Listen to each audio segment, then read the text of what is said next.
مساء الخير على حضراتكم. الانفجار السكاني كلمة طبعا هي في حد ذاتها مرعبة. يعني إذا كانوا دلوقتي بيقولوا إن احنا بقينا 8 مليار بني آدم على الأرض، بناكل من خيرات الأرض اللي هي أكيد مش هتكفينا، المنطق بيقول كده، وخاصة إن في هدر بشكل رهيب لإمكانيات الأرض.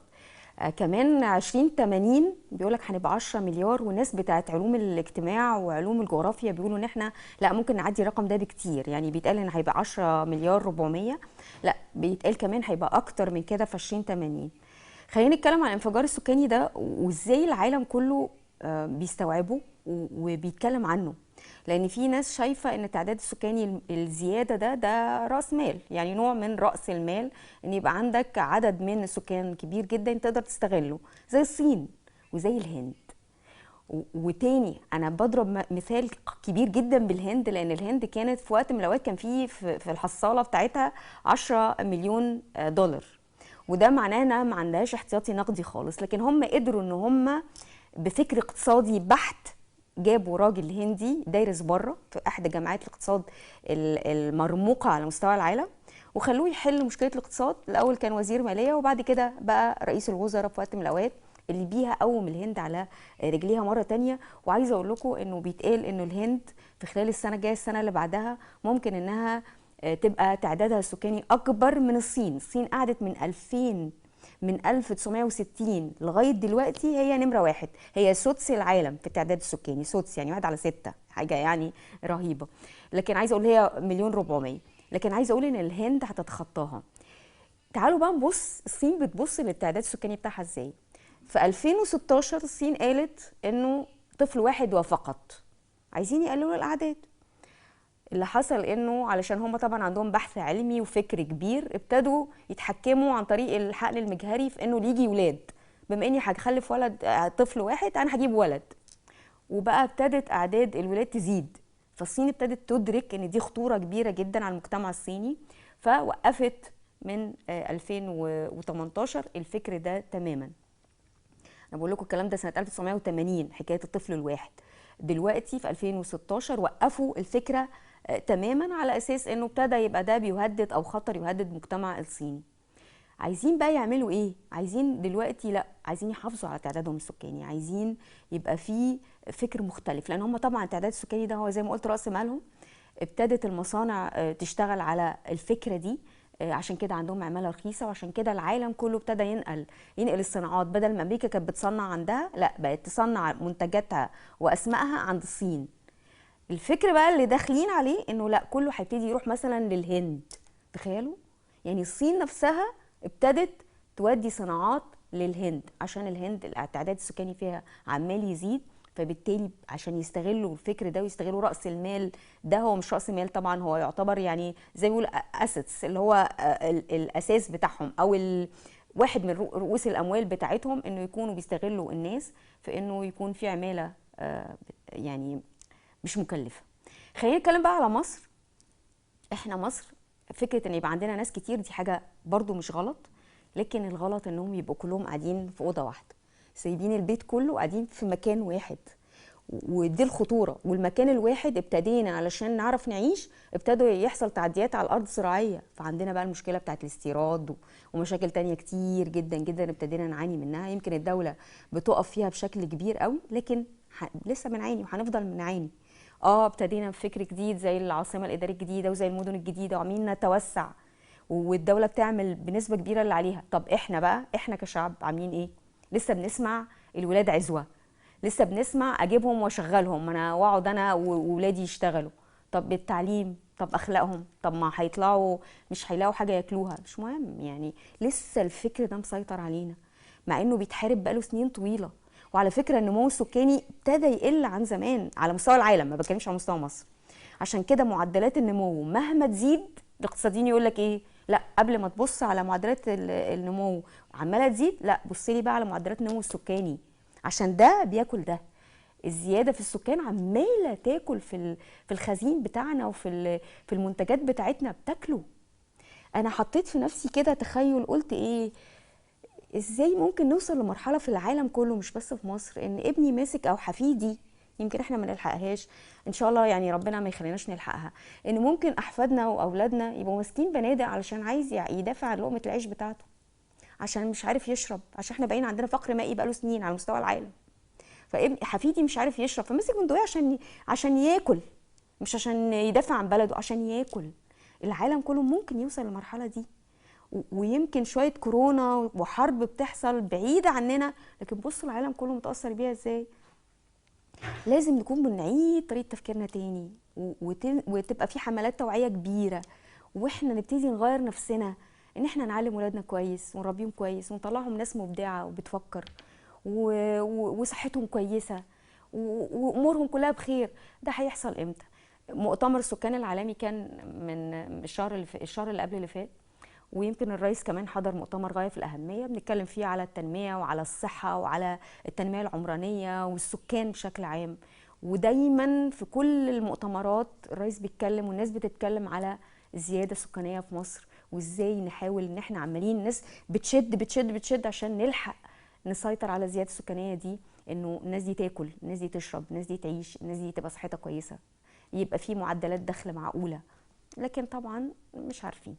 خلينا النهارده هنتكلم على التنميه السكانيه تحديدا، وازاي ان احنا عندنا زي ما قلت في توسعات كبيره على مستوى السكان. عندنا بقت مدن مستدامه، مدن خضراء، عندنا تكنولوجيا بقت عاليه في عدد كبير من الاماكن، مدن بتسع الجميع، لان الناس متخيله العاصمه الاداريه الجديده دي لا مش كل الناس هتعرف تعيش هناك، ده اكيد الناس المرفهه، الناس اللي معاها فلوس، لا الموضوع مفتوح للجميع، بحيث انه ابعد بقى عن العاصمه وزحمه العاصمه واللي بيحصل في القاهره واللي بيحصل في الجيزه اسكندريه، ونحاول ان احنا نتوسع وان شاء الله الدنيا تكون بتتحسن.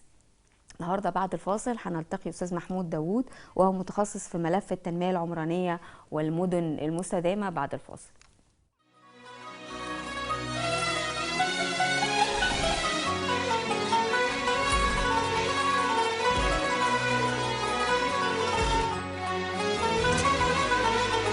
مفيش في الدنيا أغلى من وطن، ده الكل عندي. أول ما يقولوا مصر ألاقي نفسي أبكي لوحدي. أتحدى أنا أي حد يحبنا في الكون ده قدي. هنحب مين غيرها؟ مصر اللي عايشين من غيرها، ولا حد غيرنا في تفكيرها. شايلة في همومنا على خيرها، بلدي بصحيح كتر خيرها. هنحب مين غيرها؟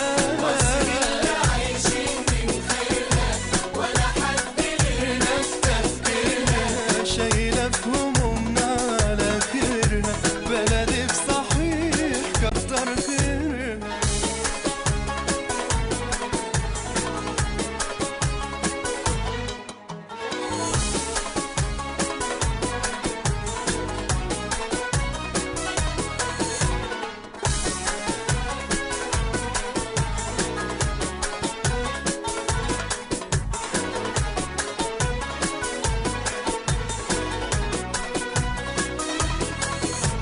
يا مصر انت امي وانت ابويا وانت ناسي.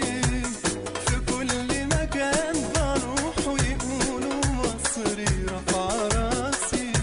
عاشق ارضك سماكي وحبي ليكي ده شيء اساسي.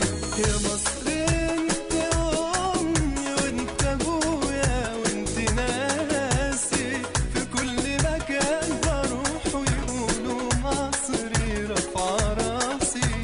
عاشق أرضك سماكي وحبي ليكي ده شيء أساسي. هنحب مين غيرها؟ مصر اللي عايشين من خيرها، ولا حد غيرنا في تفكيرها.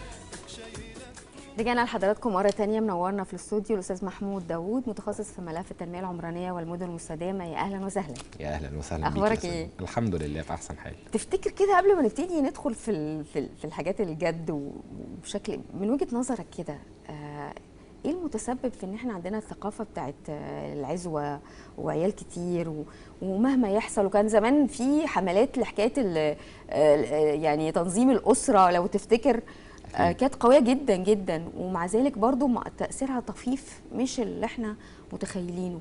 ودلوقتي يعني لما بنتكلم على اهلنا في الصعيد وفي الفلاحين يعني الناس دلوقتي الثقافه واصله لها من كل مكان، والنت بقى موجود في كل البيوت. ايه اللي يخلي الفكر ده لسه في جذور في دماغنا بالمنظر ده؟ برجع الموضوع لمعتقدين او شقين. الشق الاول هو ده ارث، احنا يعني ده ورث احنا خدناه، معتقد قديم موجود عندنا كمصريين، فكره العزوه ونتكاثر، ولو خلفت بنت ابقى متضرر، لا انا عايز ولد وافضل احاول ان انا اجيب الولد حتى لو جبت 4 5 بنات. الحاجه الثانيه ان حتى الان وبكل اسف انا بقول كده ان مفيش قانون حازم يقول ان احنا لازم يكون في تحديد للنسل. انا مش عارف مدى قابليه ده ومدى تقبل المجتمع لده ولا لا، بس بقى في ضرر. انت حر ما لم تضر. سمعت الصين عملت ايه؟ وقفت، قالت كل طفل لا واحد. ده الكلام ده ما لسه بقول دلوقتي في 1980 جت قالت لا طفل واحد واكتر من كده الدوله مش مسؤوله عنه خالص. رجعوا تاني شفت عملوا ايه؟ عملوا بالتلقيح الصناعي جابوا ولاد، فابتدت معدلات الولاد تزيد عن البنات، حصل تخوفات بقى، ابتدت الاعداد بتاعت الولاد تزيد عن البنات. ده برضو مهدد للمجتمع. احنا مش هنعمل كده لان احنا يعني برضو احنا شعب متدين وعارفين ربنا كويس. أكيد. وفي تخوفات كتيره من فكره ان انا اتحكم في جينات او في ان انا اتحكم في نوع الطفل او جنسه او كده. خلينا نروح للفكره دي. تفتكر انت ممكن نكون نغيره ازاي؟ وخاصه انه الاوروبيين دلوقتي يعني بيقول لك بقى في مشكله كبيره جدا انه الاوروبيين عمالين بالعكس بيقلوا، وعدد كبار السن عمالين يزيدوا بشكل كبير. يقول لك القاره العجوز كلنا بقينا بنسمعها دلوقتي. الفكر ده خلاهم احساسهم بالمسؤوليه الزايد مش عايزين يتجوزوا اصلا.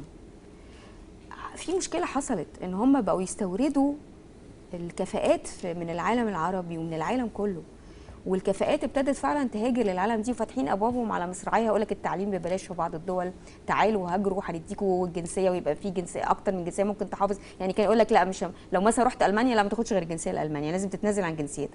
دلوقتي لا فتحوها كمان، لا ممكن يبقى معاك اكتر من جنسيه. خلينا نتكلم على الفروقات دي. هل دي ثقافه شعوب؟ ايه الفكره وما فيها؟ احنا لازم نحط الامور في نصابها الطبيعي. احنا القاره الافقر في العالم، احنا كقاره افريقيا، خلينا معناها الاغنى كموارد، ولكن فكره الموارد بتتناسب دائما وابدا مع حجم السكان، لان الموارد دي بيستخدمها سكان. كان لسه فخامه السيد الرئيس اول امبارح بيتكلم وبيقول احنا عندنا موارد بس مش كتير، تناسبا مع عدد السكان الموجودين في مصر. وكمان في مهاجرين موجودين، احنا معانا اخواتنا العرب اللي موجودين سواء من سوريا دلوقتي، السودان، اليمن، ليبيا. احنا عندنا اكتر من 9 مليون واحد موجودين معانا. هو ده مش عبء على الموارد؟ هو ده مش عبء على الطرق؟ مهما كانت مواردك في الاخر هي بتتناسب عكسيا مع عدد الناس. انت حضرتك كل ما تستخدم المورد كل ما هيقل، ومش كلها موارد متجدده. حتى لو عملنا مدن مستدامه، حتى لو عملنا فكره اعاده التدوير، الحقيقه الواضحه والصريحه ان احنا مواردنا لا تتناسب مع عدد السكان. لازم يحصل توعيه للناس، احنا لازم نكون قدام حقيقتنا. هو لسه فخامه السيد الرئيس كان بيتكلم ان احنا في قاره افريقيا واصلين لمليار و600 مليون. ده رقم مخيف، رقم مخيف. يعني احنا في مصر بنمثل عدد منه، لكن في الاخر عدد مخيف مع فكره الفقر اللي احنا موجودين فيه، وفكره الفقر المائي اللي موجوده في العالم كله. فمنين النهارده انا بحاول اتكالب ان انا اجيب عدد من الاولاد؟ الخلفه كويسه، بس ان انت تكفل لهم حياه كريمه، وان انت النهارده تبقى مامن لهم المستقبل بتاعهم. لسه المعتقد ده عندنا ان انا عايز اجيب 3 و4 و5. شيء غريب. شايف ان الحكومه، مش هقول نحدد النسل قد ما نقول ان احنا زي ما الصين، حضرتك كنت بتقولي ان انت عندك طفل واحد انا مسؤول عنه، غير كده انا مش مسؤول عنه. ونيجي بعد كده نشتكي ونقول اصل بطاقه التموين مش مكفيه، الحكومه مش كافله لنا ده، مش لاقيين المنتج الفلاني. العالم كله بيمر بازمه يا جماعه، خلينا واقعيين ونشوف الموضوع بنظره اوسع واشمل. العالم كله النهارده فيه مشكله في المناخ. احنا النهارده في شهر 9 ولسه كنا بنتكلم قبل الفاصل، درجه الحراره النهارده واصله ل 48 و45 وكده. ففي مشكله في المناخ، في مشكله في الموارد، في بعض الموارد هتنضب ومش هنشوفها تاني. انت منين جايب الاريحيه دي ان انت تجيب عدد من الاولاد وتملى الدنيا؟ وبتطالب الحكومه النهارده ان هي تكفل لك حياه كريمه، وتعاقب الحكومه وبتحاسبها بقوه ان انت النهارده شايفهم مش كافلين لك الحياه اللي انت عايزها. اكيد احنا النهارده 105 مليون واحد، ومعانا 10 مليون اخ واخت من بلاد بره. احنا 115 مليون. في الاخر احنا قلنا احنا القاره الافقر في العالم. فخلينا واقعيين. طبعا لازم الحكومه تسن قوانين عن طريق ان هي تسحب منك فكره الدعم لاكتر من طفل او اكتر من طفلين، فكره ان احنا لازم نقنن الموضوع بقى، الموضوع عمال يسحب مننا. يعني وفكره التخوفات انه الدين، الناس دلوقتي بقت بتتكلم على انه لا حرام، يعني برضو خد بالك احنا عاملين اعتبارات للفكر ده، انه في ناس يقول لا حرام، ما انتوا ما تمنعوش، انتوا كده كأنكم بتمنعوا يعني ربنا اللي بيبقى عايز، ربنا اللي عايز ولاده، يقول لك العيل يجي برزقه والكلام ده. بغض النظر يعني عن مش عايزين نتكلم على في الدين، مش احنا اللي المفروض نتكلم عن الدين، بس خلينا نقول ان هو ده برضو مش موقف شويه فكره ان احنا ناخد اجراءات كدوله، او الدوله تاخد اجراءات في حته انه لا انت لو طفلين التالت انا مش مسؤول عنه، مع ان اعتقد لو اتقالت بالطريقه زي ما انت بتقولها كده. هو اكيد انا مش رجل دين، يعني مش همنع، انا لكن اقول زي ما انت قلت كده انه 2 كفايه، التالت انا مش مسؤول. انا مش رجل دين طبعا عشان افتي فيها، لكن باعتقادي كراجل مسلم بزعم انها متدين، يعني النبي صلى الله عليه وسلم قال اعقلها وتوكل. ففكره النهارده وفكره الحاكم او ولايه الحاكم النهارده، والحاكم لما يدي امر بحاجه ما ده من الدين برضه. احنا النهارده بنتكلم على يعني احنا في حاله خاصه، حاله خاصه بتمر بالعالم كله، جائحه كورونا وبعدها الحرب الروسيه الاوكرانيه، شايفين العالم المنطقه كلها فيها توتر، شايفين انقلابات بتحصل هنا وهنا، شايفين ومصر هي الحمد لله ان ربنا حبانا ان احنا الملاذ الامن لمعظم الدول دي. احنا عايزين نعمل خطه تنميه، بس في النهارده في حاجه بتاخد خطه التنميه دي وتنزل بيها وما بتظهرش الاثر الايجابي بتاعها، ده نتيجه الزياده السكانيه. فكره الدين طبعا موجوده وما اقدرش انكرها طبعا، لكن كل ما في الامر ان احنا في حاله خاصه، احنا في ظروف خاصه، الظروف الخاصه دي في العالم كله مش احنا بس، والعالم كله بينادي بده. فطبيعي جدا ان احنا نبص لنفسنا للحظه، نقف مع نفسنا في لحظه ونشوف الصح ايه، لان انت هتجيب ابن او بنت عدد من الاولاد مش هتعرف تاكلهم، وفي الاخر هتيجي تقول الحكومه قصرت معايا. انا مش بدافع عن الحكومه او بهاجمها، انا بتكلم في الواقع، والمنطق بيقول ان احنا لازم نفكر بمنطق، ان انا يكون عندي ولاد عايز اعلمهم كويس، عايز اسكنهم في مكان كويس. احنا يعني قبل مبادره حياه كريمه اللي بقالها حوالي 3-4 سنين احنا كنا بنشوف بيوت بدون اسقف وفيها عدد اولاد كتير. انت منين جايب الجراءه دي؟ انت منين جايب الاريحيه دي؟ بيت في الصعيد النهارده ملوش سقف وملوش صرف صحي، يعني اللي بيتم استهلاك صحتها في انها تخلف عيال كتير وترضع وتربي وتجري ورا العيال وتاكل، استنزاف لصحتها. يعني الحكومه بتجري ان هي تحسن ده عن طريق حياه كريمه وغيره، وعن طريق المؤسسات المدنيه اللي بتدعم من الحكومه، بس في الاخر انت بتطالبني بايه؟ انا النهارده ببني حاجه معينه وانت بتهدمها من ناحيه ثانيه. فلازم نعيد النظر احنا كمصريين واحنا كقاره افريقيا كلها، يعني في مأساة حقيقيه موجوده في القاره الافريقيه، يعني احنا شايفين الاضرابات والانقلابات والمشاكل اللي في الموارد، وفي الاخر لما بيحصل مشكله في دوله على فكره يعني بيحصل اضرابات في دول متقدمه حصل انا شايف فرنسا وانجلترا وغيره. بس يعني هو ده مش عارف هي دي نعمه ولا نقمه علينا، بس ازعم انها نعمه، يعني ان احنا الملاذ الامن اللي هيحصل عندهم مشكله الحمد لله هيروحوا للام الحنون مصر يعني. خلينا نروح للمدن اللي بتتعمل دلوقتي وابتدينا يحصل توسع فعلا، بس هل التوسع ده انت شايف ان هو كافي لفكره الزياده السكانيه اللي بتحصل برضه؟ هو كافي للزياده السكانيه لو بمعدل طبيعي، يعني لسه في فخامه السيد الرئيس كان بيقول احنا محتاجين مش اكتر من 400,000 نسمه في السنه، احنا بنزيد بمعدل 1.5، فاحنا محتاجين نقلل للتلت تقريبا علشان يكون الموضوع بالشكل الامثل اللي احنا عايزينه. زي ما حضرتك تفضلتي مشكورة قلتي احنا عاملين زي اللي عندهم بيت كبير قوي وقاعدين كلنا في اوضه واحده. لا انا عايز اقول ان احنا قاعدين في ركن من الاوضه كمان. احنا عايشين تقريبا على 7% من الظهير الموجود في مصر. احنا بنحاول نوسع الرقعه السكنيه ل 14%، بس ده تكلفه مهوله، ولما الحكومه تتحرك فيها 14% ده نأمل ان هو نوصل ل 14%، لان محطوط استراتيجيه لده. انا عارفه ان في تم تسليم الاستراتيجيه، الدكتور خالد عبد الغفار سلم الرئيس استراتيجيه سكانيه ليها علاقه بالسكان والصحه طبعا، توزيع السكان مظبوط. الاستراتيجيه دي المفروض انها من دلوقتي لغايه 2030 رؤيه 2030 ان شاء الله، دي مكتوب فيها 14%. بنحاول نعمل توسع عمراني، بنحاول نوصل لل 14% دي وشغالين دلوقتي. احنا شايفين العاصمه الاداريه اللي كان المغردين بيتريقوا عليها النهارده مكان النهارده متوسع ومتقدم وعامل جذب استثماري كبير. احنا نحمد ربنا ان في الظروف المؤسفه اللي بيمر بيها العالم احنا الحمد لله ما زلنا ثابتين ومتماسكين. في دول مش عارفه تجيب للناس موارد حقيقيه تاكلهم، يعني مش عايزين نذكر اسامي، بس احنا في ظل المشاكل اللي بتحصل عندنا قمح، في ظل المشاكل اللي بتحصل العماله عندنا بتزيد الحمد لله، والعاطلين او فكره البطاله موجوده عندنا بتقل على كل سنه. شبكه الطرق اللي كانت واخده في يوم من الايام من اكتر من 12 سنه كانت واخده الاخيره على العالم او قبل الاخيره، النهارده تقدمنا للمركز ال 14. الحاجات دي كلها الناس مش شايفاها. نروح للحته دي، شبكه الطرق، واحنا اتحطينا على مستوى الامم المتحده وعلى مستوى عدد كبير من المؤسسات اتقال ان احنا عاملين خطه للطرق، او يعني زي ما تقول زي ما انت قلت كده خطه كانت ما تخرش الميه، فكره انه عاملين طرق وكباري كلفتنا 10 تريليون جنيه مصري. 10 تريليون ده رقم رهيب. خلينا نعرف ده ازاي التوسع العمراني استفاد من فكره الطرق والكباري اللي حصلت الفتره اللي فاتت، وازاي سرع العجله بتاعت ده. يعني خلينا نقيس لو كان السيناريو انه زي ما احنا كده اشاره كبيره، مصر كلها اشاره واحده كبيره حقيقي، واللي بيحصل دلوقتي كنا هيحصل ايه لو فضلنا كنا زي ما احنا في فكره توسع عمراني؟ كنا هنتاخر قد ايه؟ ده كنا هنعيش مأساة حقيقيه مش هنقدر نوصفها، لان الموضوع كان هيبقى مجحف جدا. انا اللي بتكلم فيه النهارده احنا شايفين الزياده السكانيه اللي بتحصل دي، وبالرغم من شبكه الطرق وما زلنا بنقول ان في زحمه. هي الزحمه مش زي زمان. تخيلي حضرتك بقى لو ما كناش عدلنا الارث القديم اللي عشناه من قبل 2013 في شبكه الطرق المتهالكه، المرافق المتهالكه، الاماكن اللي ما كانش فيها صرف صحي. احنا كان عندنا محافظات في مصر فيها مدن ما فيهاش صرف صحي حتى الان وما يعرفوهوش، في مدن ما كانش واصل لها ميه. احنا الناس بس مش شايفه الصوره الاشمل. كل اللي بيطلع دلوقتي ان احنا بنقول احنا بنصرف فلوس في شبكه طرق، هنقعد نبني كباري. ما هو من غير الكباري دي حضرتك المريض مش هيوصل من هنا لهنا، ابنك مش هيروح المدرسه من هنا لهنا، العامل مش هيروح المصنع اللي بيقدم لك المنتج ده من هنا لهنا. احنا بنتكلم في ايه؟ هي الفكره بس ان احنا في وقت المحن اللي زي العالم كل ما بيمر بيها بنتغاضى عن 100 حسنه عشان سيئه. ظاهريا هي سيئه لكن هي مش سيئه. احنا شبكه الطرق اللي موجوده دلوقتي هي اللي مخليها مستثمر كبير وعملاق زي المهندس محمد العبار، واحد من اعظم رجال الاعمال لم يكن في الوطن العربي بس، لا في العالم كمان، بيشيد النهارده بالعالمين وبيقول انا بسعد ان انا موجود فيه. مش دي العالمين اللي كنا بيتريقوا عليها وبيقولوا مدينه للاغنياء بس؟ الفكره وما فيها النهارده ان احنا بنحاول نشتغل بالتوازي.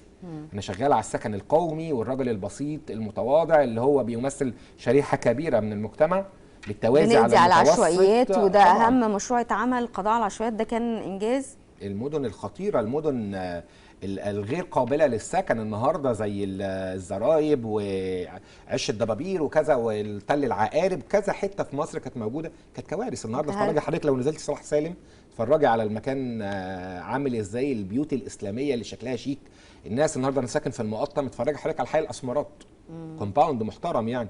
احنا بس ما في الامر ان احنا مش صحراء، الحكومه مش معاها عصايه فرعون، معهاش عصايه سحريه هتعمل كده هتنفذ كل حاجه. اكيد احنا شغالين بالتوازي، لكن لازم يكون في دور توعوي عند المواطن المصري يحاول يحافظ على المورد اللي بيتعمل. ما زلنا حتى الان النهارده الحكومه بتعمل اتوبيس وبلاقي الاتوبيس الفرش بتاعه متقطع. ايه ده؟ يعني انا النهارده ليه مش بحافظ على المورد ده؟ ما ده بتاعي وبتاعك. يعني ما زلنا بنقول ده اللي بيكتب على الحيطه، اللي بيلوث الشكل، الميكروباصات اللي ماشيه على الدائري فيها عوادم للسيارات، ما كل ده بيأثر على البيئه بتاعتك. لازم يكون في قانون حازم يكفل للجميع ان هو يعيش سعيد ومبسوط، ويدعم ويظهر دور الحكومه اللي شغاله النهارده على السكن القومي والسكن البديل والعاصمه والمدن المستدامه. المساله مش ان انا شغال على الاغنياء بس، انا شغال على الفقير اكتر من الغني. الغني ده اللي هيدر لي الدولار، المستثمر الاجنبي ده اللي هيدر لي الدولار اللي هقدر استورد لحضرتك بيه القمح اللي احنا بناكل بيه كلنا. هل الارتفاع سعر الدولار نفع كمان التنميه السكانيه او الاستثمارات بشكل عام او التنميه العمرانيه؟ هل يعني بعض الاحيان ارتفاع سعر الدولار ده افاد قطاعات زي قطاع السياحه مثلا، يعني يقول لك لا ارتفاع الدولار ده نفعنا جدا في السياحه. هل كمان بالنسبه للعقارات والتنميه السكانيه، هل ارتفاع سعر الدولار ده ممكن يفتح مجالات استثمارات خارجيه؟ تحرير سعر الصرف بصفه عامه هيفتح سوق خارجي، لان المستثمر الاجنبي النهارده عايز حاجتين، عايز قوه المعلومه عنده، يبقى فاهم هو داخل سوق صفته ايه وشكله ايه وحجم الاستثمار اللي فيه عامل ازاي، والاهم من ده قيمه العمله. ظهور فكره تحرير سعر الصرف خلى النهارده شركات خليجيه كتير كان كتب لها شهاده وفاه من مصر في 2009 و2010 شايفينهم النهارده موجودين وبيبنوا معانا البلد. موجود ده طبعا وموجود وبقوه. حجم الاستثمارات الاجنبيه اللي بتضخ في مصر دلوقتي نتيجه الحمد لله يعني الاستقرار الامني اللي احنا عايشينه، شبكه الطرق اللي المغردين بيتريقوا عليها وبيقول لك مصر بتبني كباري، حجم المدن المستدامه اللي بيتعمل والمدن الجديده والتطوير اللي بيحصل اللي احنا شايفينه في اقاصي الدوله من هنا لهنا. الفكره وما فيها ان ده مستثمر اجنبي بيجي النهارده هيشغلني ويشغل حضرتك، هيشغل ابني وابنك. فلا طبعا تحرير سعر الصرف، وفكره ان الدولار النهارده زاد شويه خلى الناس دي تتحفز ان هي تدخل مصر. مأثر على المواطن البسيط في سعر السلعه، خلينا متفقين طبعا. بس خد بالك ده ممكن اصلا لو ما فيش دولار، حتى لقمه العيش البسيطه دي وفكره ان يبقى عنده رغيف عيش مش هيبقى موجود. يعني احنا بنتكلم على انه انت بتتكلم على الدولار، فاحنا الدولار ده انا مش فارق معايا، لا ده الدولار ده هو اساس ان احنا بنستورد 3/4 اكلنا وشربنا، فده مخلي الدوله كمان يعني متكتفه شويه، فكره انه لا لازم نعمل ده عشان ده افضل حل اقتصادي. يعني يتكلم على فكره التضخم واللي بيحصل دلوقتي على مستوى العالم، يعني ده افضل حل اعتقد. اتمنى يعني ان احنا نبدا بمبادره اسمها ابدا بنفسك، ان انا النهارده يكون ليا دور مجتمعي، ان انا ما ازودش عدد المواليد عندي، وبعد كده اجي اقول الحكومه مقصره معايا. ما هو هي في الاخر كلها منظومه واحده هتنعكس عليك ايجابا وسلبا. لو عندي ولد او 2 طفل او طفلين هقدر ادخلهم مدرسه كويسه واعيشهم في مكان كويس واقدر اصرف عليهم. لو بقوا 7 8 وهو نفس الدخل، ما تنتظرش من الحكومه اللي هي تدعمك نتيجه خطا انت عملته. طبعا البعد الديني موجود، احنا اكيد مش هنكفر يعني، ولكن خلينا نكون واقعيين. واقعيين. بنقول ما فيش مانع، لكن في فكره انه الدوله مسؤوله عن دول، بس اي زياده تاني الدوله مش مسؤوله عنها، على الاقل زي ما انت قلت كده في التموين مثلا. طيب خلينا نروح لفكره الاسواق العقاريه، وانه العقارات من ضمن او من افضل الاسواق على مستوى مصر دلوقتي، وبيتم دعمها بشكل كبير، وهي واخده يعني خطوات واسعه، لانه زي ما قلنا كده بترضي الاثرياء بنوعا ما، فتبص تلاقي انها يعني بتحقق اغراضها، حتى لو مش بنبيع بكميات كبيره، بس على الاقل اللي بيشتري حتى لو وحدات صغيره لو بتاع، تبص تلاقي انه فلوسها كتير.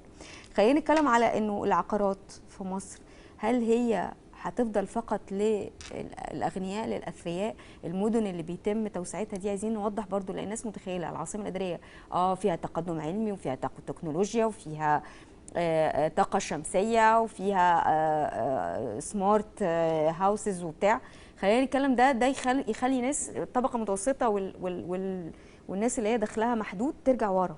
هل ده حقيقي ولا لا الموضوع مفتوح للجميع باشكال مختلفه؟ 90% من توجه الحكومه من وجهه نظري المتواضعه ونتيجه احصائيات هو دعم للمواطن البسيط، بدليل الاعلانات اللي بتحصل دلوقتي، اعلان الاسكان الاجتماعي اللي بمقدم بسيط 15 و20 الف جنيه وقسط متواضع جدا، ما يجيش قيمه ايجار في منطقه متواضعه جدا.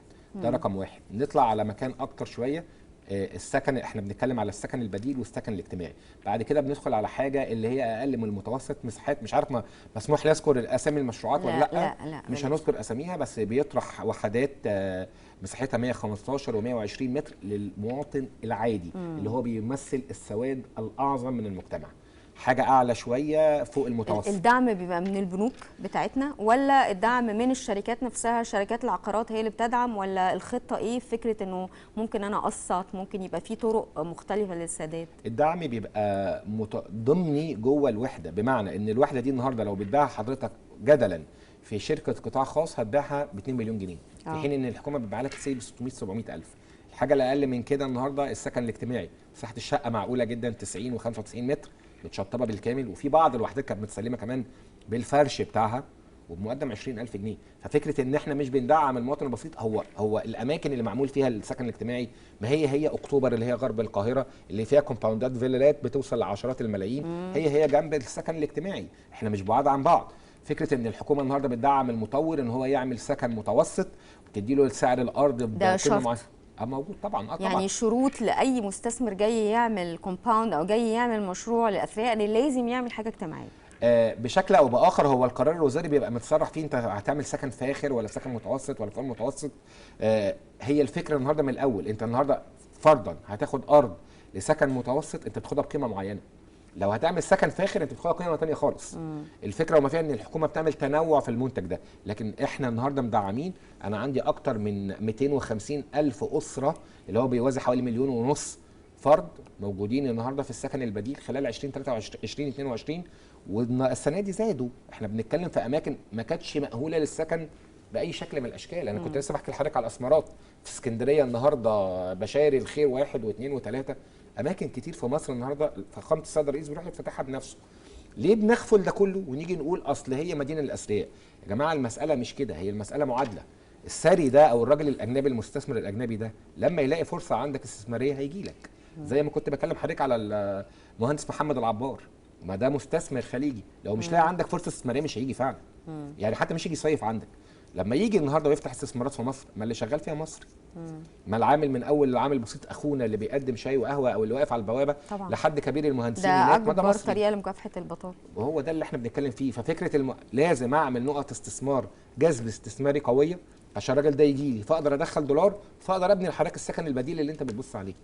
طيب هنروح لفاصل، بس قبل ما نروح لفاصل لما نرجع ان شاء الله هسألك على زيادة الأسعار الرهيبة اللي حصلت، وهي طبعا أكيد بتوافق فكرة أنه تغير الدولار اللي حصل، أنه زيادة الأسعار بشكل عام، التضخم اللي حاصل خلى كمان أسعار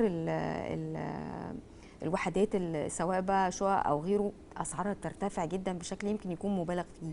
هل ده حقيقي ولا لا الزيادة دي برضو في حدود المقبول، وممكن بعد شوية نبص نلاقي انخفاض في الأسعار تاني؟ تعالى نطلع الفاصل ونرجع نتكلم.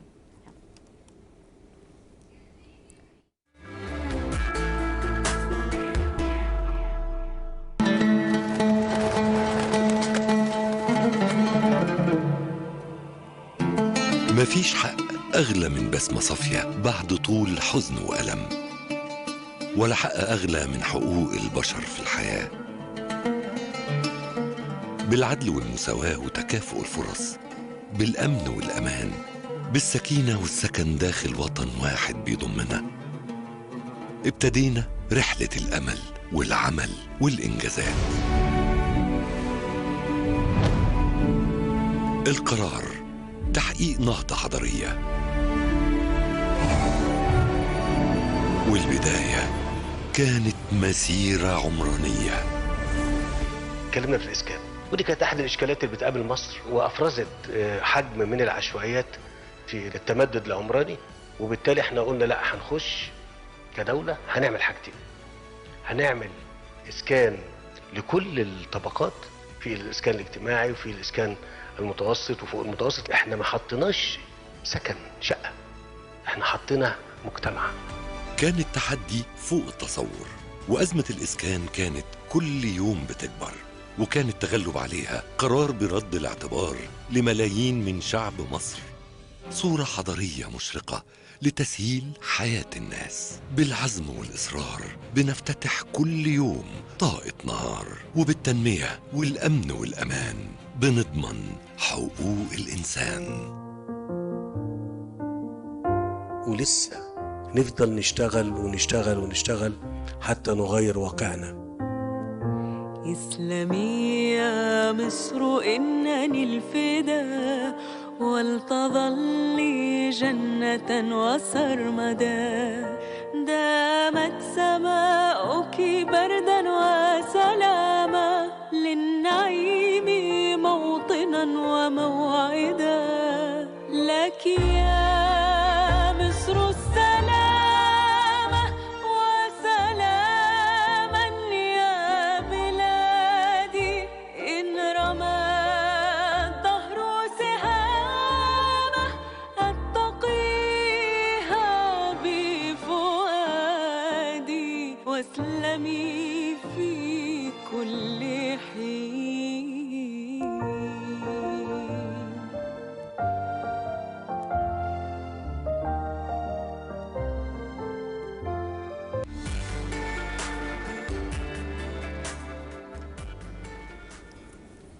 أغنية جميلة. معانا أستاذ محمود داوود، متخصص في ملف التنمية العمرانية والمدن المستدامة. كنا بنتكلم على الأسعار اللي حصل فيها مبالغات، يعني مثلا السيارات، سوق السيارات في مصر بقى حاجة، يعني ده حصل فيه انفجار، لأن اللي بيحصل ده مش طبيعي على مستوى العالم كله. احنا عندنا أسعار للسيارات رهيبة، مش محطوط ايدينا على السبب لأنه الزيادة مبالغ فيها. لكن لما نيجي نتكلم على سوق العقارات، هل الزيادة مبالغ فيها؟ وده زي ما انت قلت لي في الفاصل كده يوصلنا للجزئيه بتاعت ان العقارات دخلت البورصه. عايزين نفهم الجزئيه دي. اولا سوق السيارات مختلف شويه عن سوق العقارات طبعا. لان السوق بيندرج شويه فكره السوق المستعمل. بعض التجار عندهم بعض الجشع ان مخبيين العربيه، بيقولوا ما فيش، بيطلعوا اشاعات مغرضه ان المنتج ده مش موجود، لو عايز اطلعه لك اطلعه لك باوفر برايس. فدي ليها قصه تانية شويه يتكلم فيها متخصصين. ده لكن حتى بالنسبة- المستعمل اسعاره طبعا، زادت ما هو جامد هي جدا نسبه بناء وتناسب. بقى على سعر الجديد زاد 50%، المستعمل بالتبعيه هيزيد معاه، تناسب طردي. اما فيما يخص العقارات الفتره اللي فاتت لا طبعا كان في بعض العبث اللي انا شايفه. الزيادات ما تتناسبش مع الواقع. عارف طبعا ان في زياده مرعبه في خامات البنى، زياده الدولار والتضخم العالمي اللي ودلوقتي بيحصل. عقارات كتير ما بقتش تشطب. خايف علشان استيراد بعض المواد مش متاح قوي، لان في بعض المواد اصلا في دول فيها حرب، فانت مش هتعرف تنتجها يعني. ده رقم واحد. رقم اتنين وده الاهم، ان انت النهارده تخش في هسل ان معدل التضخم، احنا بنعمل دراسه الجدول، في حاجه اسمها دراسه الجدوى، في حاجه اسمها معامل التضخم ومعامل المخاطره. فما بقتش عارفه احسبه بسهوله دلوقتي نتيجه الاحداث العالميه اللي بتحصل. فبالتبعيه العقارات زاد فيها التضخم زياده قوي نتيجه خوف المطورين من بكره. انا النهارده عامل حسابي ان انا هيحصل حاجه، يتقفل استيراد، الاسمنت يزيد، الحديد يزيد، فببالغ شويه. نتاج لده حصل فكره البورصه العقاريه. البورصه العقاريه فكرتها وما فيها زيها زي البورصه العاديه، بس هتقدم قوه المعلومه. ان انا النهارده عارف ان منطقه زي الشيخ زايد متوسط سعر المتر في الحي الفلاني سعره كذا، ومتوسط سعر المتر في الحي الفلاني سعره كذا. الفكره وما فيها ان هيبقى قائم عليها خبراء زيهم زي خبراء البورصه العاديه، اللي بيقول لك السهم بتاع شركه الدواجن الفلانيه هتطلع، شركه الاسمده الفلانيه هينزل، في مخاطره في ده عالي. هقدر اتابع بقى وبشوف السوق عامل ازاي. فما بقاش الموضوع متروك لاهوائنا، خصوصا في سوق احنا بنسميه اعاده البيع. سوق اعاده البيع النهارده كل واحد بيسعر بمزاجه. يبقى شقتين في نفس العماره، واحد طالب 2 مليون وواحد طالب 1.5 مليون. كويس قوي. ولما يشوف ابو مليون ونص يعني انت قصدك انه دخولنا في البورصه بالمنظر ده هيخلي انه مفيش فساد بقى ومفيش كل واحد على اهوائه، هيبقى في خطوط عريضه الناس تتحرك من خلالها. والاهم من كده فكره كويس. التقنين الاوضاع. كويس. اللي بيبني مخالف النهارده ما بقاش ليك وجود، اللي عليه بعض التقييد نتيجه احكام قضائيه او نتيجه ان هو بني بنى مش ملائم للرخصه اللي هو واخدها، مالكش وجود. فكره النهارده التقنين، ان انا اكون موجود مندرج تحت البورصه، سواء مطور عملاق او سواء واحد عادي زينا صاحب شقه يقدر يدرجها للبورصه بعد ما يبداوا يفتحوا فيها القطاع الخاص ان شاء الله. ده هيسهل على المواطن العادي النهارده ان هو ياخد قرار، وقرار صائب نتيجه دراسه معموله على ايد خبراء، مش هيحتاج قوي للوسيط العقاري. والاهم من ده هيشجع المطورين العقاريين ان هم عندهم فكره تسهيل الفلوس بسهوله، فكره التمويل بسهوله، لان هو النهارده مندرج تحت البورصه هتعطيه قيمه مضافه. فالبورصه العقاريه هتسهل كل الكلام ده، وهتخلي الامور في عقلانيه، في اطار منطقي، مش انا ببيع ب 3 مليون وده بيبيع بمليون. نفس الحاجه مفيش فرق كبير. انا يعني زي ما بقول لحضرتك، احنا لو رحنا سوق اكتوبر هتلاقي حضرتك حد مطور ما بدون ذكر اسامي بيبيع المتر ب 120,000 جنيه، وفي مطور تاني حاجه اقل طبعا وعارف ان هي مش نفس المواصفات بس بيبيع المتر ب 6000 جنيه، الفرق 20 ضعف. اكنه حرق اسعار بقى، يعني ده بيبوظ الدنيا. وتفاوت رهيب، احنا مش فاهمين ايه السبب. طبعا في خدمات، في تطور تكنولوجي في الوحده، مش 120 بس ما توصلش ل 120,000 جنيه المتر، يعني ده مبالغ فيه وده حرق اسعار. فالواحد ما بقاش فاهم. انت النهارده انا راجل مقدم على قرار الشراء، اروح لمين واروح ازاي؟ وهل طريقه السداد اللي هو عاملها لي المبالغ فيها اللي بيقول لي هقسط على 12 و15 سنه، هل هيقدر ينفذ اصلا المشروع؟ خصوصا في الحاجات الاوف بلان اللي لسه تحت الانشاء. البورصه العقاريه هتسهل ليك المعلومه. كل يوم في مستجدات على مستوى العالم، يعني سيبك من مستجداتنا احنا، اعتقد احنا عندنا ثبات، لكن العالم كله بيحصل فيه تغيرات كتير قوي سريعه بتاثر علينا بالسلب بشكل كبير. فكره الثبات دي لازم نقولها للناس. الحمد لله ان احنا واقفين على رجلينا، ملاذ لناس كتير موجوده في العالم النهارده بتجيلنا. عندنا العالم باصص لنا ازاي، ولينا رؤيه واضحه ودور اقليمي قوي. الناس لازم تبص للجانب المضيء اللي احنا عايشين فيه الحمد لله. طب خلينا نروح للجزئيه انت قلتها مهمه قوي، انه المطور العقاري نفسه في بعض الاحيان دلوقتي او كله بيريح نفسه مش عايز يشطب، لانه فكره ان هو يسلم وحدات متشطبه. طبعا في اماكن متشطبه وتبقى اسعارها بقى بتبقى رهيبه لانها لازم تناسب التغير اللي بيحصل في الاسعار. لكن خلينا نروح لده، هل ده ممكن يوصلنا لمرحله ان يبقى عندنا اكتفاء ذاتي من انتاجنا فيما يخص ان احنا ما نضطرش نستورد الحاجات دي؟ ممكن نعمل زي حاجات كتير عندنا في مصر ابتدت تتحول لان احنا بنصنعها جوه مصر بدل ما احنا بنستوردها بمبالغ كبيره، وخاصه ان خطوط الامداد في بعض الاحيان بتقف بقى خالص على مستوى العالم.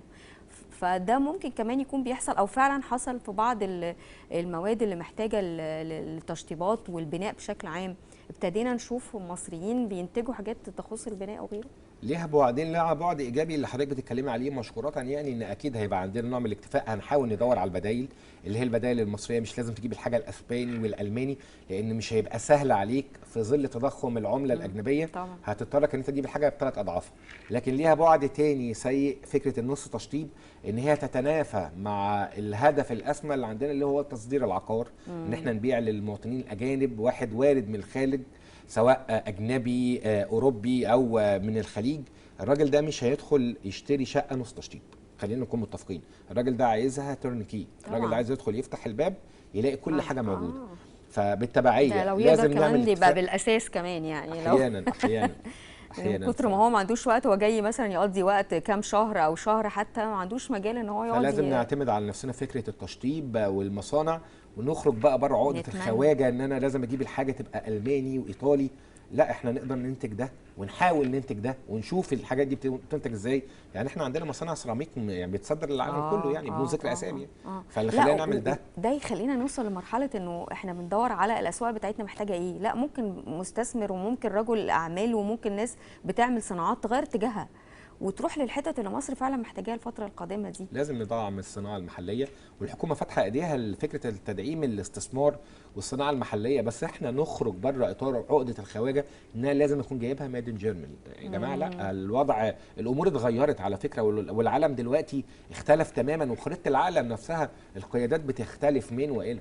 فاحنا النهارده لازم نغير فكرنا شويه ونخرج بره الاطار ده تماما. يعني هل نقدر نقول ان احنا زي ما احنا كده عملنا مدرسه في البناء والتشييد والطرق والكباري، يبقى عندنا مدرسه يعني ممكن نصدر الفكر بتاعها للعالم كله كمدرسه بناء؟ خلينا نتكلم على العقارات كمان. هل احنا نقدر نقول ان احنا بقينا مدرسه في العقارات؟ عندنا متمكنين من كل ادواتنا. وخليني اضرب مثلا بدبي. دبي قادره انها توصل للعالم كله. عايزه اعرف ايه السر، وهل هم بيعرفوا يسوقوا نفسهم كويس واستعينوا بخبراء اجانب، لان هم اكيد ما اتولدوش بيعرفوا كل حاجه. هم استعانوا. دبي ابتدت كده انها جابت كل حد شاطر في كل مكان واشتغلت عليه. خلينا نتكلم على ده. وهل يعني انا مثلا شفت حاجه انه، ويمكن انا اتكلمت معاك فيها قبل كده، انه دلوقتي دبي عشان تطرح وتدخل كل حتى محدودي الدخل وحتى الناس متوسطه انها مثلا تقول لك تعالوا هنطرح الوحده دي للاجانب اللي مش قادرين نقسمها، يعني تبقى زي تايم شير بقول لك زمان، يعني انه تعالوا انتوا هتاخدوا الوحده دي، قسموا سعرها عليكم انتوا 3 4، فيقدر يدخل مع 3 4 ويقسم، ويبقوا هم نفسهم بيظبطوا بقى فكره السكن وكده. وخاصه انها دبي هيبقى بيروح اجازه، يعني مش هيبقى قاعد فيها يعيش طول عمره. فبصي بيتحايلوا على الفكر ازاي بحيث انهم يدخلوا كل الفئات. هل احنا نقدر نقول ان احنا عندنا مدرسه، وهل عندنا الافكار الحديثه اللي هم بيعملوها بحيث ان هم يقدروا يلبوا طلبات كل الاذواق وغيره؟ عندنا مدرسه طبعا، ولكن ما وصلتش لكفاءه دبي. السبب في ده انا بعتقد ان هم 3 حاجات. الحاجه الاولى ان هم عملوا دراسه كافيه جدا لفئه العملاء اللي هم عايزينهم. انا بستهدف عميل، طبعا بستهدف عميل ولنفترض انجليزي. العميل الانجليزي ميال لايه؟ ميال للاستوديوز. لو بستهدف عميل روسي، فالعميل الروسي محتاج الحاجه يبقى فيها نوع من التدفئه معينه، السمارت هوم اكتر. انا بقول افتراضات. فهم عرفوا ازاي يقدموا المنتج بتاعهم. بيذاكروا الاسواق بتاعتهم طبعا. الاهم من ده مين اللي بيحط هو ده السبب الثاني. السبب الثاني ان هم جابوا متخصصين اجانب موجودين بيدربوا الناس. حضرتك لو رحت هناك هتلاقي شاب سوري بيبيع لك، مش اماراتي، واحد اجنبي بيتعامل مع الاجانب. اللهجه اللي بيتكلم بيها هو عارف يخاطب بيها العميل المستهدف، وده الهدف. الحاجه الثالثه فكره الماركتنج او التسويق والدعايه. هم عارفين ازاي يسوقوا للعالم احنا جنه الله في الارض. احنا عندنا كل اللي تحلم بيه من رفاهيه. سوق العمل بتاعك موجود، المكتب بتاعك موجود، البيت بتاعك على الواحه دي معينه، على المنطقه دي معينه موجود. الفكره وما فيها ان هم مدين لك فكره التكامل. انا بقدم لك حاجه، بس وصلوا لده ازاي؟ عن طريق المتخصصين. احنا لسه ينقصنا في مصر فكره الماركتنج، ان احنا نسوق. احنا عندنا حاجات احسن من دبي على فكره. يعني احنا دبي ما فيهاش اهرامات، ما فيهاش نهر نيل وبحر احمر وبحر ابيض، ما فيهاش جو. معلش طبعا مع احترامي انا بحب دبي جدا، بس هم ما فيهاش الجو بتاعنا برضو. يعني احنا الدنيا عندنا حراره. طب احنا في الوقت ده هتلاقي دبي وعموما الخليج بشكل عام هتلاقي درجاته بتوصل لاكثر من 50 و55 درجات الحراره، لكن انت عندك جو معقول صيف وشتاء. والاهم من ده الاسعار. حضرتك عشان تاكلي وجبه هناك عامله ازاي، في حين انت لو جيتي هنا في مصر عامله ازاي؟ عشان تشتري بيت هناك استوديو بكام الف، بنفس القيمه دي انت ممكن تيجي تشتري عندنا بيت كبير جدا في مكان حلو جدا وراقي جدا. الفكره وما فيها ان احنا مش مسوقين ده صح. محتاجين ان الحكومه تعيد النظر في فكره التسويق، ان يجي شركه متخصصه عالميه معتمده عالميا تسوق العاصمه الاداريه والعالمين وتقول للعالم كله. في ناس عارفه، في ناس عارفه في الخليج، لكن في دول تانية مش عارفه ان انا عندي حاجه زي العالمين، مش عارفين ان انا عندي حاجه زي الجلاله والمنصوره الجديده والعاصمه الاداريه. الكلام ده لازم يتسوق للعالم كله عشان يعرفوا ان احنا عندنا فرصه استثماريه حقيقيه. طب خلينا نقول، هاخد من كلامك ده انه عندنا مدن مقفوله على نفسها. مش مقفوله على نفسها، المواطن المصري هيكون زي المواطن الاجنبي او المواطن الخليجي، يعني نقول العالمين. ممكن الاجنبي ينزل في الشارع عادي ويتعامل عادي وكده، لكن طبعا لما تيجي في القاهره في الجيزه هيبقى الزحمه والدوشه بالنسبه له هو مش متقبلها. فهل ده سبب من الاسباب ان احنا مش عارفين نروج للداخلي، عارفين نروج للمدن الجديده احسن؟ مهم ان احنا نروج للمدن الجديده لان اتصرف عليها عشرات المليارات، ودي فكره هتنمم الدوله، هي هتوصل صوره الدوله بالشكل اللي احنا عايزينه. احنا دلوقتي في فكره مصر الجديده. مصر الجديده دي اللي فيها العاصمه الاداريه الجديده، فيها مدن مستدامه، فيها شبكه طرق كبيره جدا هيبقى الجميع بيتعامل فيها بشكل واحد، يعني بالزبط. كله عارف يتعامل، يروح اي مؤسسه، يروح مؤسسه حكوميه، يروح يخلص اجراءاته. الاجنبي زي المصري زي الخليجي، كل دول العالم لما بتيجي تسوق بتسوق على افضل ما فيها. فانا افضل ما فيها النهارده احدث حاجات احنا عاملينها على مدن جيل رابع، ما فيش احسن من كده. فدي احدث حاجه محتاجه ان انا اسوق لها. مش لازم ابين الجانب السلبي اللي لسه موجود عندي في الطريق زحمه في وسط البلد، بسوق للعاصمه وسوق للعالمين، بس عن طريق شركات متخصصه عارفه ازاي توصل للعميل المستهدف اللي عنده نيه الشراء، لكن هو مش عارف ان انا عندي ده، هو ما يعرفش ده. فمحتاجين نوصل له عن طريق الشركات دي. خلينا نقول انه كمان في وسط الدوشه الجامده دي انه في مستثمرين كتير خرجوا، مستثمرين اجانب من العالم كله. اول ما تحصل حرب في اي حته تلاقي يسحب فلوسه، واعتقد بيسموها الاموال الساخنه. فناس كتير خرجت، واحنا بنقول ان احنا عايزين المستثمر الخليجي، وده حصل فعلا لسد الفجوه دي، وكمان المستثمرين المصريين. وبنحاول بقدر الامكان نريح سواء الخليجي او المستثمر المصري في فكره انه الشباك الواحد، وبنحاول نقلل الاجراءات والبيروقراطيه والحاجات اللي انت عارفها دي. خلينا نروح لفكره من الافكار اللي تم طرحها، انه بعض الشركات ابتدت، سواء المصريين، يعني خلينا نتكلم عن المصريين مثلا، شركات او مطورين عقاريين مصريين ممكن يكون ابتدت الدنيا تقل معاه وابتدى يحصل خسائر كبيره. ففكره دمج الشركات كان ده من ضمن الحلول اللي كانت مطروحه على السوق العقاري، في انه تعالوا نعمل دمج لبعض الشركات بحيث ان نقدر الناس تسند بعضها ويقدروا يقفوا على رجليهم تاني. هل حصل ده؟ وهل ده عمل نجاح؟ وهل في ناس عملت كده ورجعت انفصلت تاني بعد فتره؟ فكره الدمج والاستحواذ مطروحه طبعا مش في شركات العقارات بس، في جميع انواع الشركات، بس احنا شفنا ده تقريبا ظاهر جليا في فكره العقارات، لان كان بعض الشركات في بعض المناطق طرحت طرق سداد لا تتناسب مع الواقع. فبالتبعيه النهارده بقى قدام تحديين، التحدي الاول ان هو باع مشروعه، والتحدي الثاني انه مش قادر ينفذ مشروعه. فيعمل ايه؟ يروح يندمج او يسمح لشركه اكبر شويه تستحوذ، تقدر يبقى عندها السيوله الماليه ان هي تمول المشروع وتقومه، وتعمل اعاده نظر في المتبقي من الوحدات بتسعير يتناسب مع الواقع وطرق سداد تتناسب مع الواقع. الفكره ناجحه وموجوده وشفتها اتنفذت في اكتر من مكان، لكن في شركات لسه بتعاند. في الاخر هيظهر الواقع ان انا مش قادر انفذ، فهتخرج بره السباق العقاري طبعا.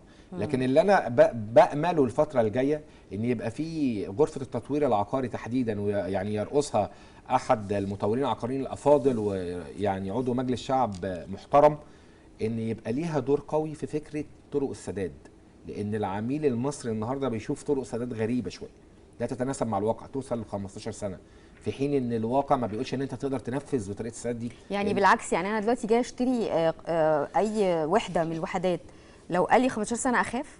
لازم مش أخاف. العكس؟ لازم اخاف، مش بالعكس اقول طب كويس قوي فكره التقسيط اللي على 15 سنه ده هينفعني، لكن لا، ده الكلام ده مش مظبوط. انا ما بقولش كل الناس طبعا، لان في شركات عندها ملاءه ماليه قويه، انا مش يعني في مطورين ما هو المالي قوي ده مش هيقول لك 15 سنه، يعني مش هيحط ولو 15 سنه عامل عليك فوائد مرعبه قد المبنى قد المبلغ 3-4 مرات.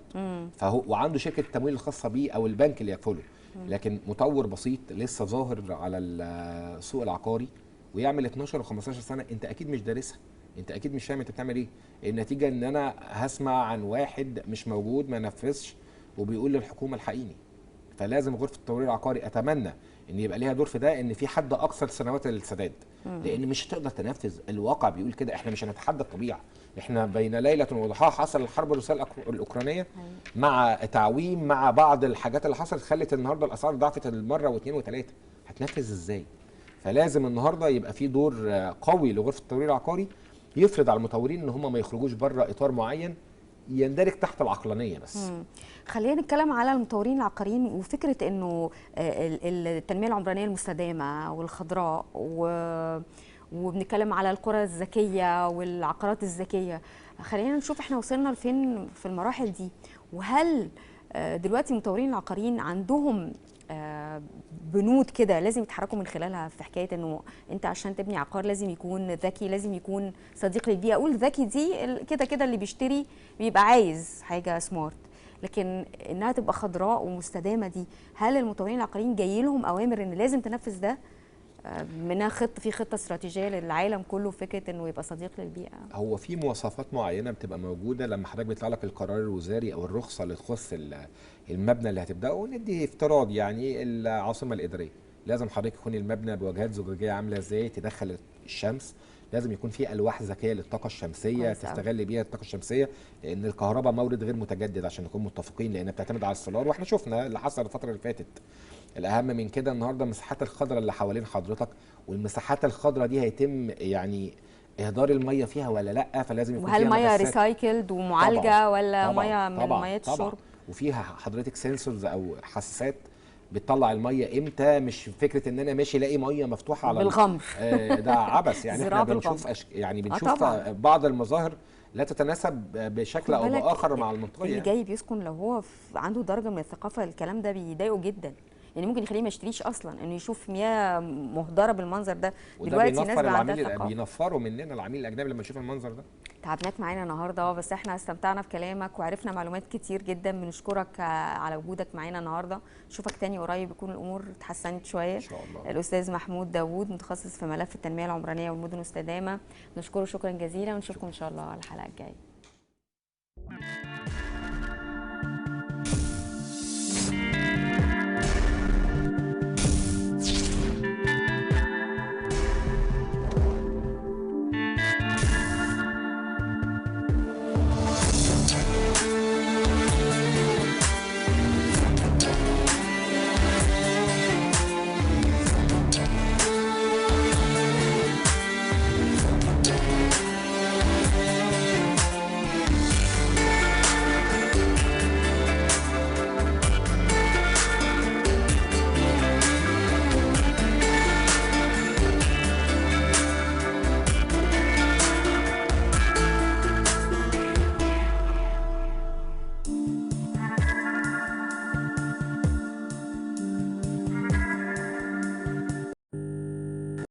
جدا.